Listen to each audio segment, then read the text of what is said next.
All right, everybody. It is 10 minutes past the hour, so I am going to go ahead and get started. Welcome, everybody, to the challenge three of the Speedrun Ethereum challenges going on with our ongoing Sepolia Odyssey campaign.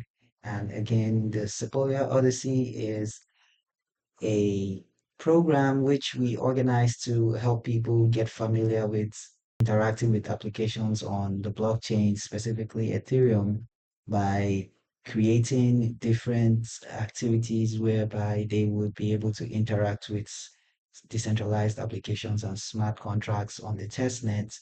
That way, they're able to get real world experience and exposure using these applications in a risk-free way. And so we are basically doing one speedrun Ethereum every month. And the one for the month of April is the challenge three, and that is the dice game. So I'm going to go ahead and share my screen, and then we're going to jump right in. So heading over to the Speedrun Ethereum website, can everybody see my screen? Can I get a thumbs down if you can see it? All right, perfect. So we are good to go. We've done a couple of the exercises. We've done this simple NFT decentralized staking app. That's challenge one. Challenge two is token vendor, and that was the third challenge. So the numbers start from zero, which is challenge zero, simple NFT, and it goes on like that to finally we are in the fourth challenge, which is challenge three, and the title is the dice game. So the way Scaffold It and the Speedrun Ethereum challenges works is you have to complete a set of open challenges before you can move to the next. So obviously you can see challenge three, the dice game is locked. That means you have to have done these ones for you to be able to do this. And so you typically want to connect your wallet, register by signing a message, which is a standard in Ethereum or something called signing with Ethereum. So you do that and you basically become a member and you start completing these challenges for you to be able to unlock higher ones. So I am going to try to connect with my account that's done that challenge so we can go ahead and do it. So that account is not on this computer, so I have to use the Wallet Connect to try to connect to it. Sometimes the connection can be problematic. I hope now is not one of those times. So I'm going to scan the code now, which I'm doing on another device, waiting for the connection. And that is taking a moment, but I'm still waiting. If that doesn't work, what would be the best way to get to this challenge right now? Let's go to the last one. We're going to try some debugging skills and see how we can get to challenge three while we wait for this to connect. So I'm going to open a new tab and check out challenge two. What I want to do is go to the GitHub and try to see if I can find instructions like this page for challenge three. So view on GitHub, just gonna wait for that to load up and then we're gonna go check Dice Game. There's a couple Dice Game. I'm not sure which one is it. So let's just go to the normal Dice Game. All right, so it looks like we will be able to look at the instructions from the README file on GitHub. So we are ready to go. So, ladies and gentlemen, grab yourself some ice, drink some water, sip your juice, grab some chewy chews, and let's snap our fingers and get to coding. So, one of the tools I'm definitely going to be needing is Cursor. So, I'm going to click on that to open up Cursor, which is an AI code editor. Close all of this. Gonna open a new folder. I wonder why it's showing me all these things. Just wanna. So I basically have to the project's name, so I'm just gonna say challenge 3. Oh yeah, you want me the entire path that exists. Why don't you just show me the folder so I can go there? So that didn't work, obviously, because the folder I'm trying to open doesn't actually exist right now. So I'm going to go ahead and create that in our terminal, open this up full screen and increase the size a little bit. Now, for my console, the way I like this, then I'm gonna do make directory, challenge 3, dice game, hit enter, cd to that folder. Then I'm going to head back to GitHub, and so I've got cursor, my code editor, I've got where we'll be reading of our instructions from the repo on GitHub. Next thing I might want is Remix, which is an online development environment, or what you might call an IDE, integrated development environment for developers. It's basically a code editor that is online, and it's really good for doing some Ethereum building because you can deploy your contracts and play with it. So I just like to use Remix. So back to the README. Now let's get right into the challenge 3. So dice game. Randomness is tricky on a public deterministic blockchain. The block hash is an easy to use but very weak form of randomness. The challenge will give you an example of a contract using block hash to create random numbers. This randomness is exploitable. Other stronger forms of randomness include commit reveal schemes, oracles, or VRF from Chainlink. VRF stands for verifiable random function. So one day soon, randomness will be built into the Ethereum protocol.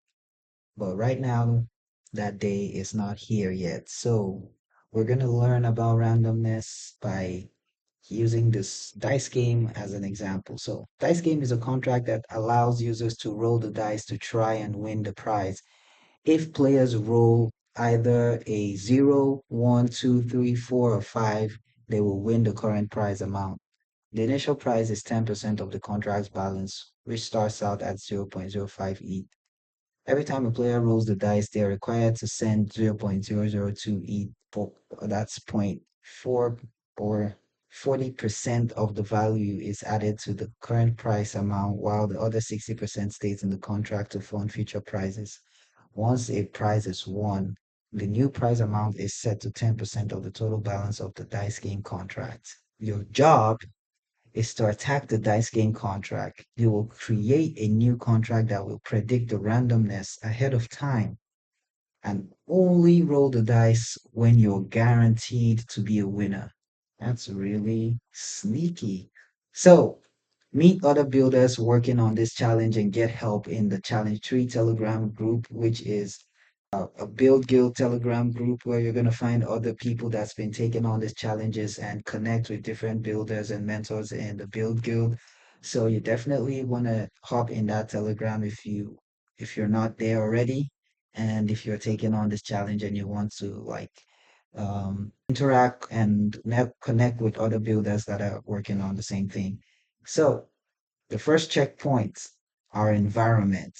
Before you begin, you need to install the following tools. You want to have Node.js version 18 and above. You want to have Yarn V1 or V2 plus.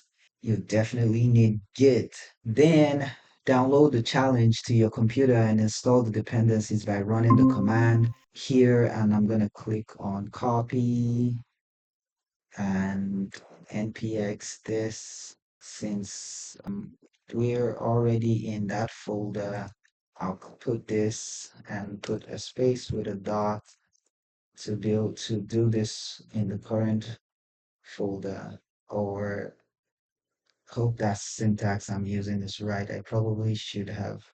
I'm gonna cancel that and move this, put a dot here.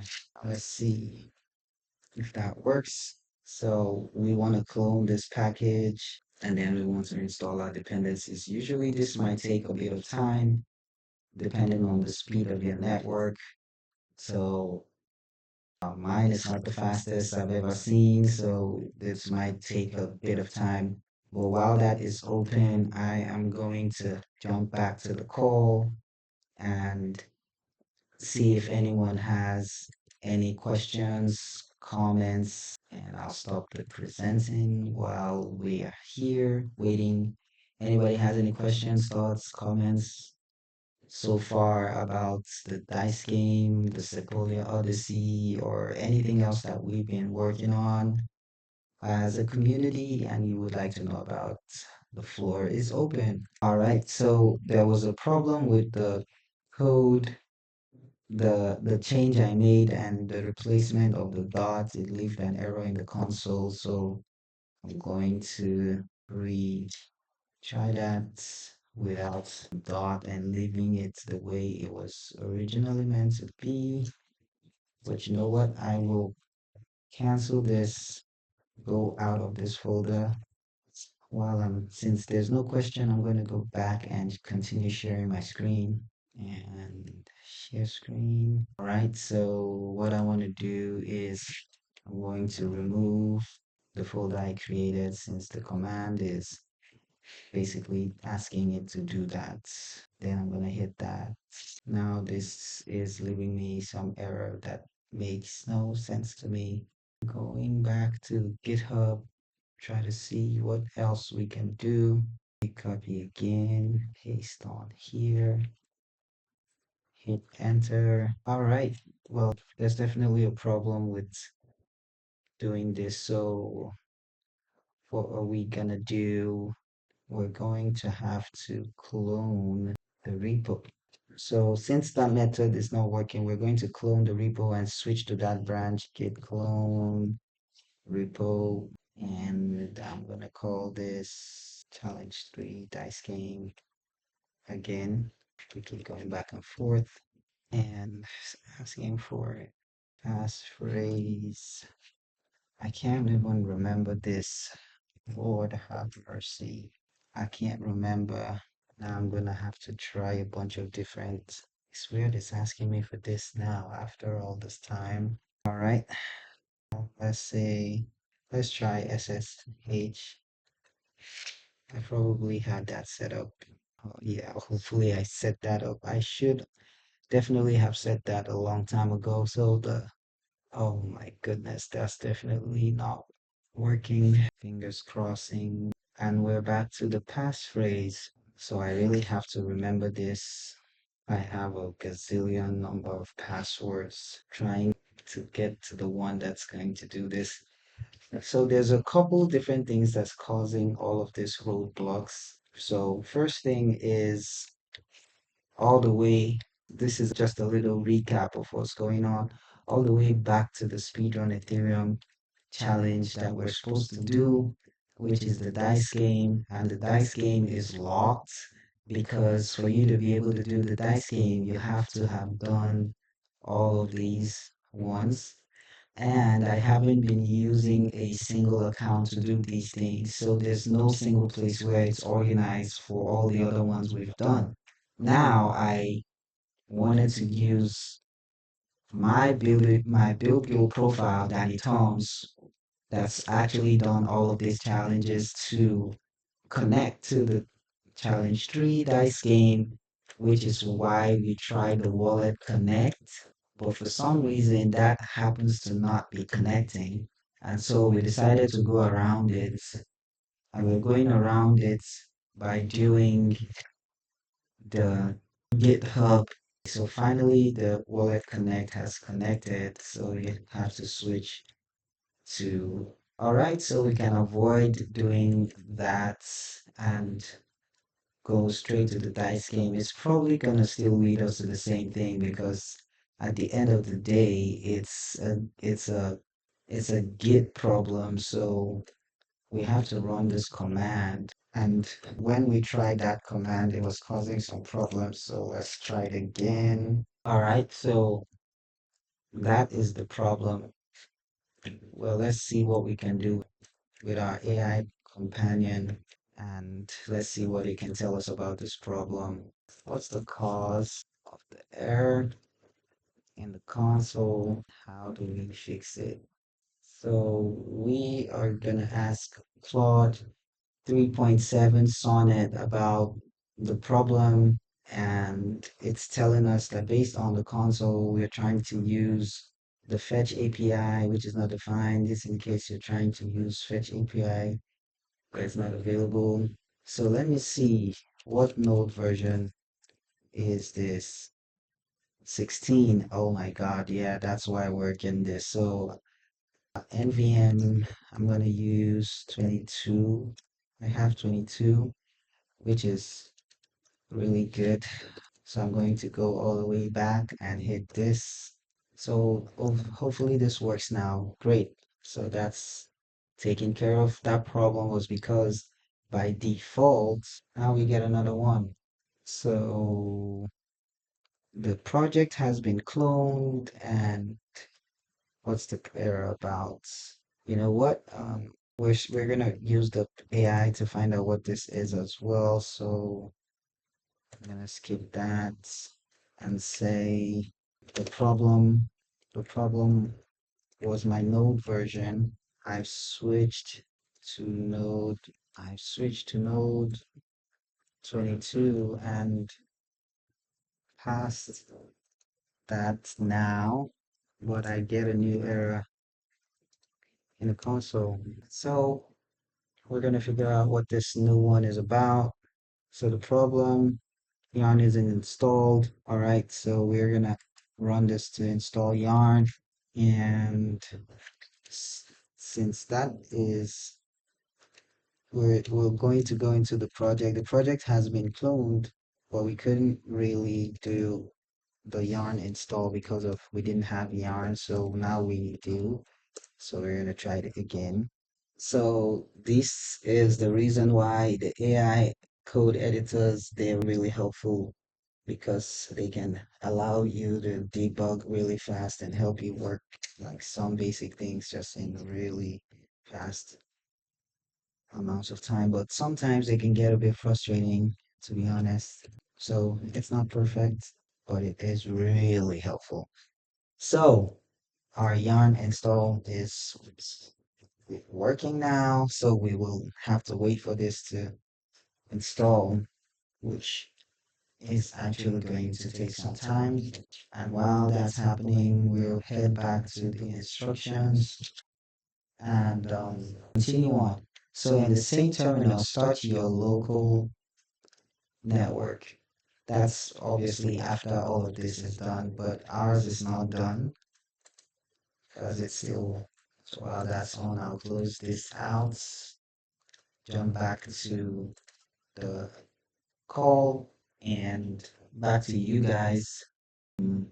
So far, any questions, thoughts, comments? This is more of a developer facing exercise and workshop, so I wouldn't expect a lot of questions from folks that are not devs. But if you have any thought come to your mind about maybe how this application may be used or how it works or stuff you just want to talk about, yeah, definitely feel free to share it.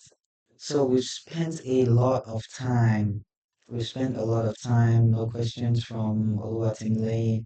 So we spent a lot of time. Anita has a hand raised. Go on, unmute yourself.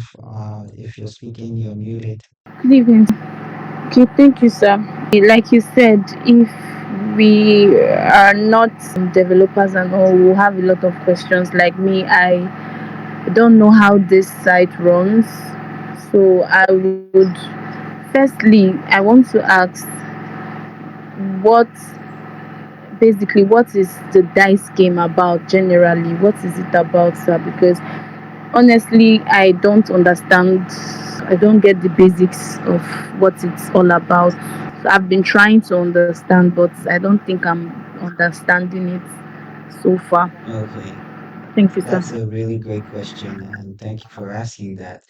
So this particular dice game is designed to teach mainly developers about a concept in blockchain and the current layout of the land of Ethereum right now. And that is that randomness, which is, you know what the word randomness means, something that is random, there's no pattern, it's just random. Randomness cannot be done on the blockchain because of the nature of the blockchain. And what they mean by that, the blockchain is deterministic, meaning everything is determined by something. You can calculate when something is going to happen and all that. That is why in Bitcoin, for instance, they know exactly the year when the last block should be mined. So it can be calculated because it is deterministic. And so creating randomness in a system or in an application is very hard on a blockchain. And randomness is used for different types of applications. For instance, something like a lottery application uses randomness to decide who wins. And so if you cannot create randomness in a blockchain environment, it is a problem for that means you can't build certain types of applications that you need randomness. So this dice game is trying to show the different ways that randomness can be created in a blockchain and the problems with the one that was chosen for this particular dice game. So there are different ways that the people now adopt to create randomness in the blockchain. Since by default you cannot have randomness in the blockchain, different workarounds. And one of them is using what they call the block hash, which is like something that takes different parameters of the block, maybe the number of transactions in the block, the this, the size of the block and different types of things. I'm just throwing stuff out there, right? Simple things that you can understand, but it basically takes some parameters to make a hash, and that hash is deterministic, meaning if you know what those parameters are, you will always get the same outcome no matter what. And so if you're creating a random something random based on those things, it means it's not truly random. Somebody can predict what the system will be at a particular time, and that way they can be able to game the system or steal the funds. And so this dice game is illustrating this whole thing to developers so that they would be able to build more secure applications using better forms of randomness. So that's basically the idea of this specific dice game challenge. However, it can be adapted to build some more complex application that you might want to actually use because the concept is basically simple. To use the dice game, you would roll the dice, and to roll the dice, you have to pay some money. In the instructions, it says it costs 0.002 ether to roll the dice, meaning you click the button and you throw the dice. So that's the random part. And when you roll the dice, whatever lands, if it is between some certain numbers, it's a win. If it's not, it's a loss. So if you win a certain percentage of the contract balance. And if you lose the part of the money you use to roll the dice, some of it goes to the contract balance to add for future um, uh, rounds of people that want to roll the dice, and part of it goes to the round. That's the total amount of money that can be won if someone else rolls the dice. So that's how the dice game works in a nutshell. Does that make sense? I know it's a lot, but does that answer your question? I don't know if you're speaking, but you're muted. All right. So you got a thumbs up. Yeah. So I'm still taking a look at the installation, and it is still ongoing. I'm gonna go ahead and find this screen to share. So it looks like it is still downloading. Yep. And we basically have 15 minutes more for the workshop, and we are still at network trying to install our packages. But yeah, that is it. So the Sepolia Odyssey is in full swing, and I believe some of you may have qualified for your first airdrop. Has anybody on the call got an airdrop before? Thumbs down. You have. That's all right. Well, if you guys did the challenge for week 2 of the program that's ongoing at P2E Inferno, you should be qualified for some Zora airdrop, which I think is amazing because that was completely unexpected. It wasn't planned. I didn't know there was going to be an airdrop, and it looks like we all just signed up for an airdrop hunt, and some of you may just have an airdrop for free. Some other people that did those tasks that were required of you actually qualified and got some airdrop. So I'm very certain that if you did that, you should have qualified for an airdrop as well.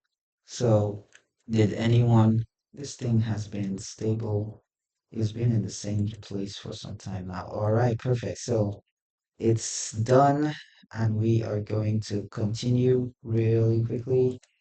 So the next thing we want to do is hit yarn chain in our terminal, and we're going to start our front end too by hitting yarn start and hop over here. We are also going to deploy our contract yarn start, and I'm going to do NVMe 22 and yarn deploy. So basically, we've started our local blockchain in one terminal. The second one, we are starting our front end, and on the third one, we are going to deploy our contracts to the local chain we just started. And hit enter, go back to the instructions. So we're going to head over to this URL, which is our local host. Oops, go back. So that is not ready. So there's a little instruction down here. Rerun yarn deploy whenever you want to deploy new contracts to the front end. If you haven't made any contract changes, you can run yarn deploy reset for a completely fresh deploy. Very important. So the next thing we want to do is checkpoint one Dice Game. Inspect the code in the Dice Game.sol contract. You will not be able you will not be changing any code in the Dice Game contract in this challenge. Okay. You will write your own contract to predict the outcome, then only roll the dice when it is favorable. Grab some funds from the faucet and roll the dice a few times. Watch the balance of the Dice Game contract in the debug tab. It increases on failed roll and increases by the price amount on a successful roll. All right, so what we want to do is checkpoint one, inspect the dice game. So we want to hop into our code editor, want to click on this and inspect the contract, hard hat, contracts, dice game, remove this so we can see. So inspecting it obviously means going through it. So at the top, we have our pragma statements specifying the solidity version. Then we have the SPDX license identifier. I'm going to flip that. That's how it should be.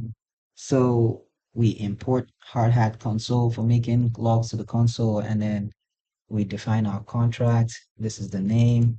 We have public variables for a nonce and price.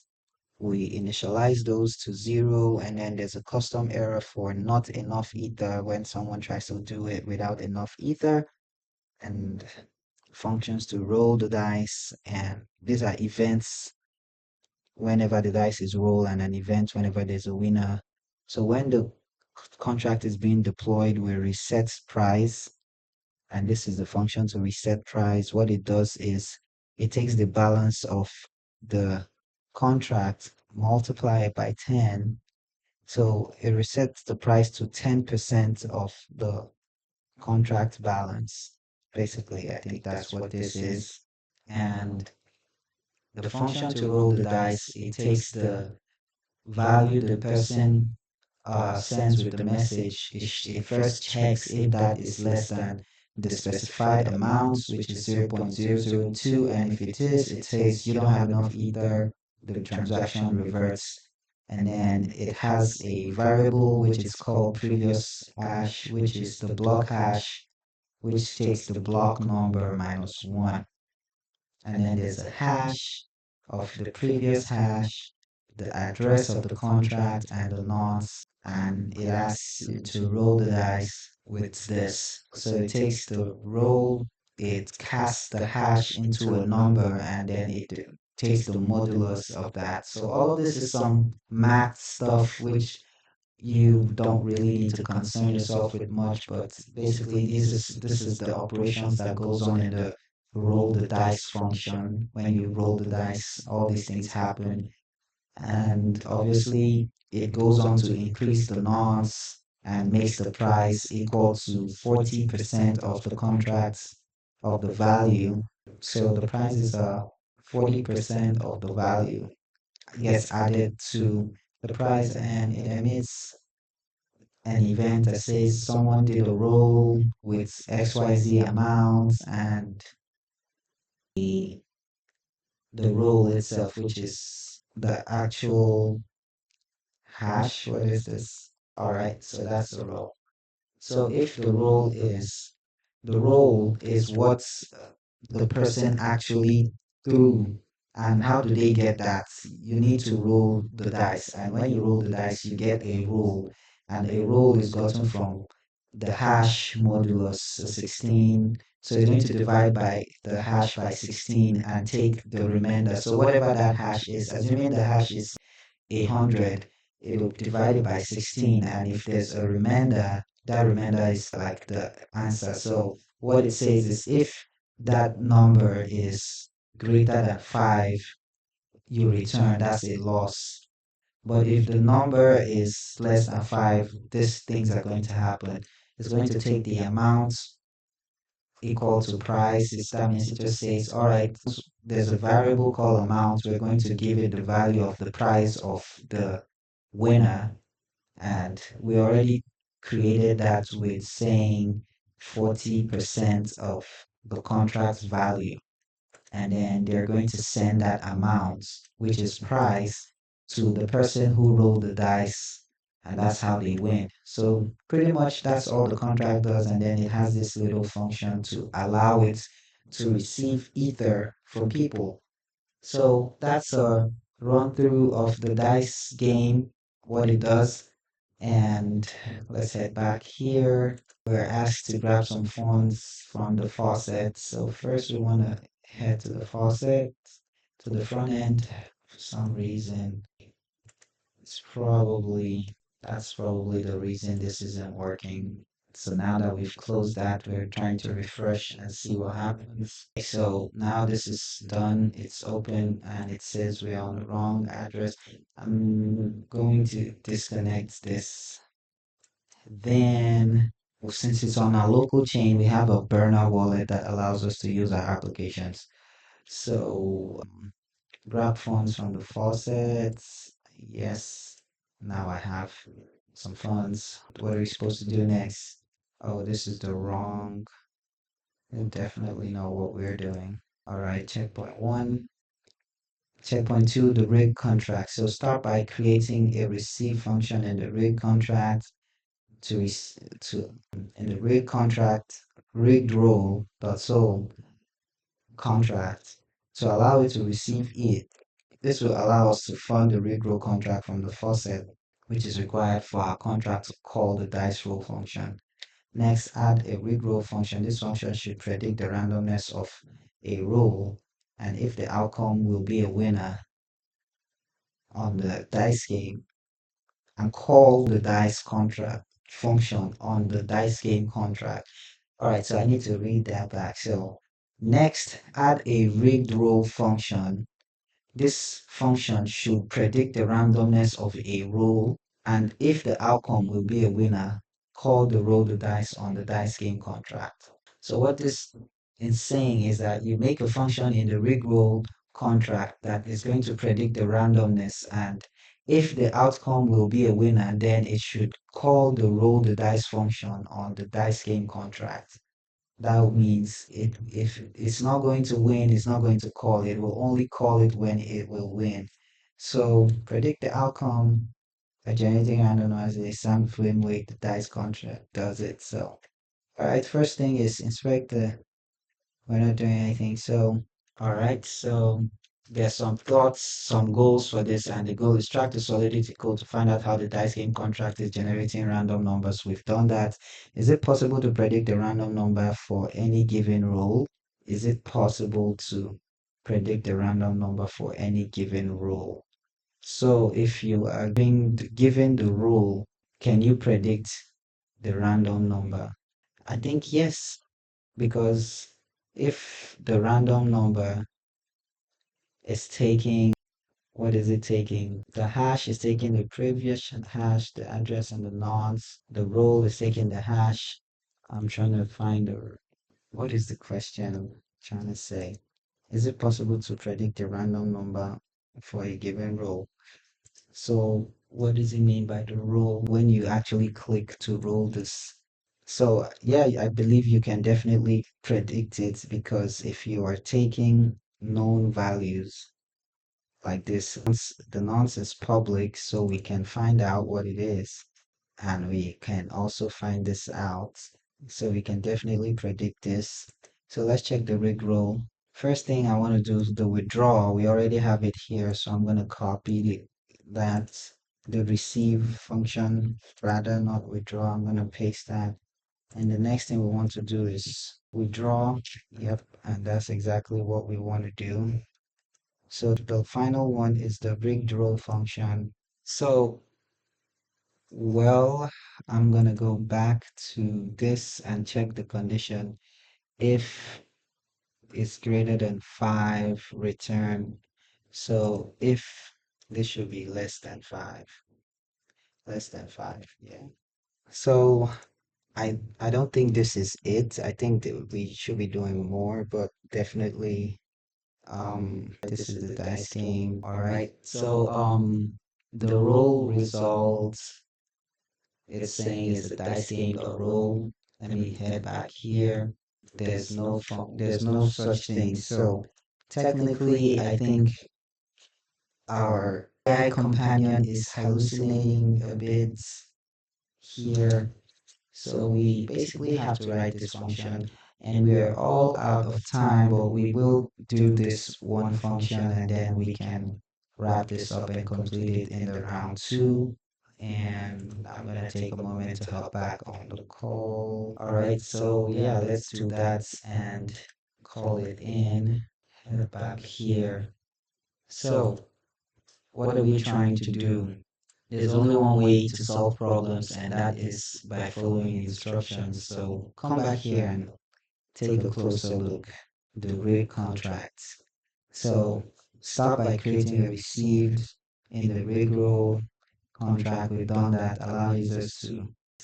This will allow users to call the rig roll function. But next, we want to add the rig roll function. Predict the randomness of a roll, and if the outcome will be a winner, call the roll. So we want to say, we want to know what randomness is. So we need this.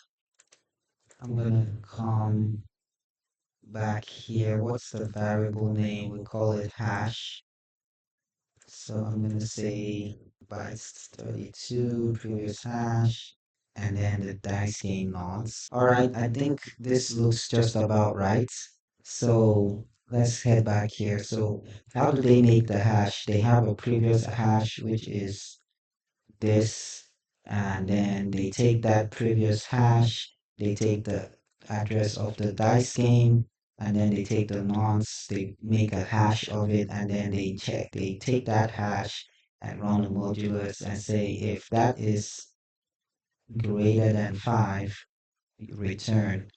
Meaning if it's less than 5, then you win.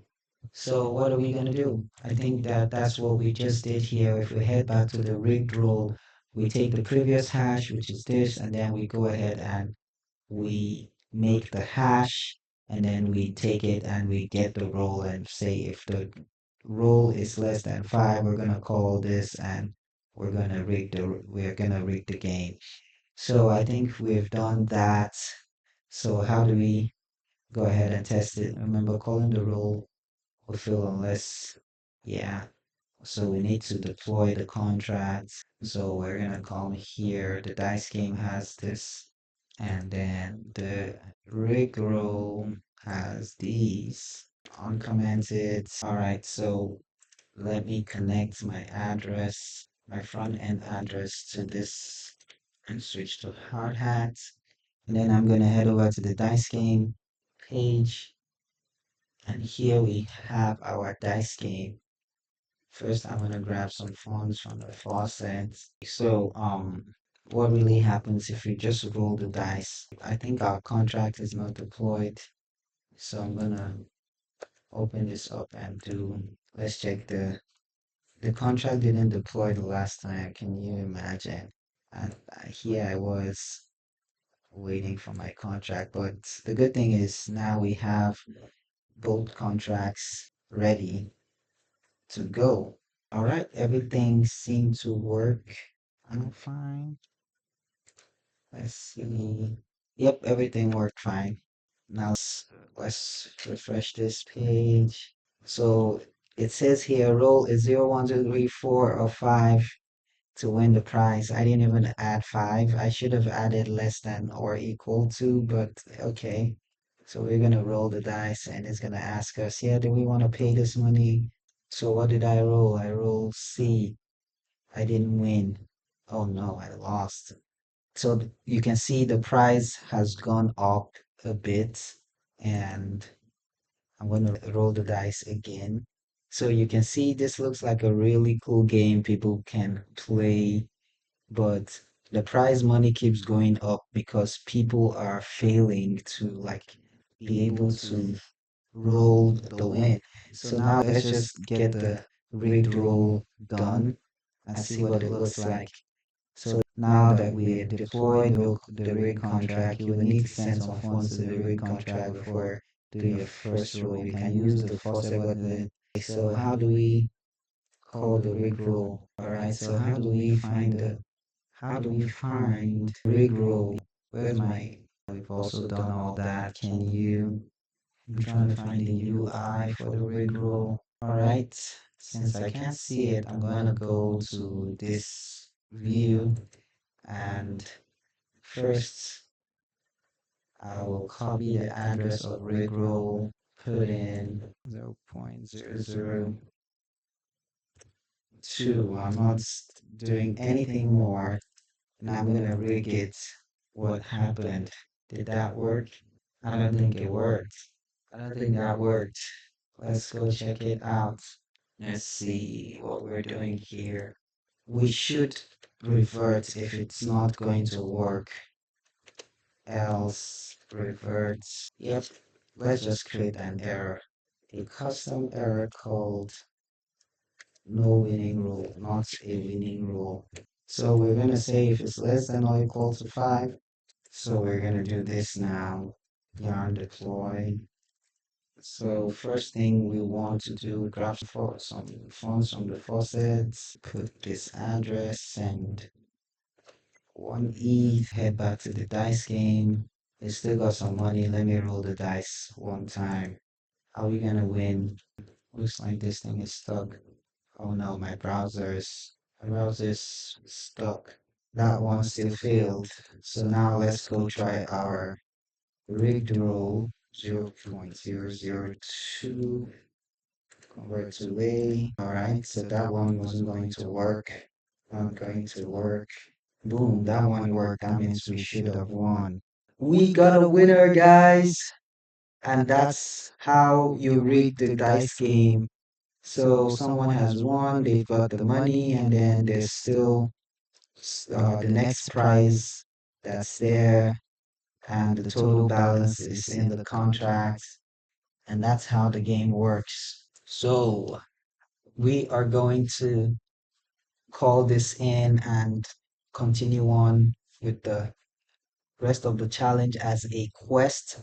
We've done a bunch of it. The idea of the workshop is to help the developers be able to build this out and continue the challenge on their own. So I believe you would be able to take on the rest of it as uh, what's left. The side quests, checkpoint 3, checkpoint 4, deploy your contracts to your testnet, ship your front end, and share the links.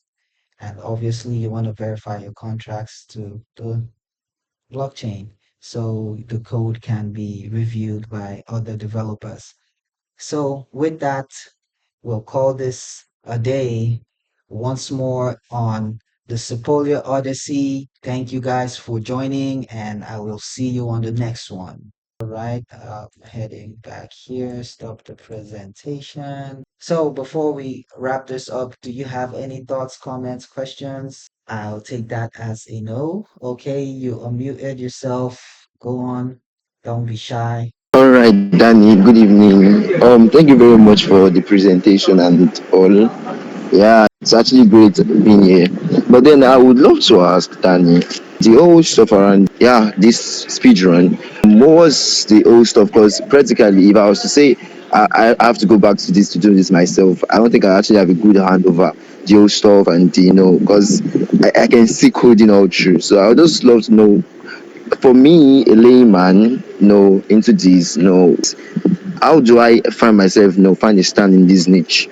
So for the speedrun, don't get it confused. It is for developers. Speedrun Ethereum is not for non-technical people. It is for developers to learn the basic concepts about building on Ethereum.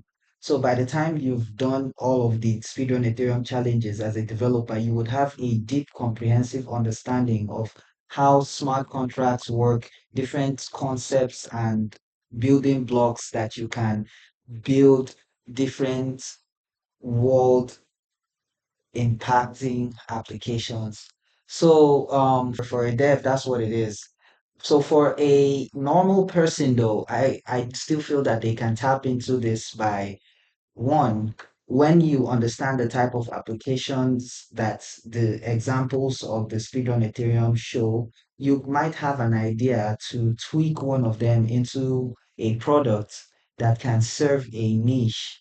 Or you might be able to maybe go into education if you're more on the educational part and you understand the concepts practically, not like a developer, but just like you understand what the principle of the challenge is talking about, you can still educate people on it and guide people to build and do cool stuff. So hope that answers your question. Very much. Thank you. Once again, thank you guys for showing up. I appreciate you, and I will see you on the next one. Have a good evening.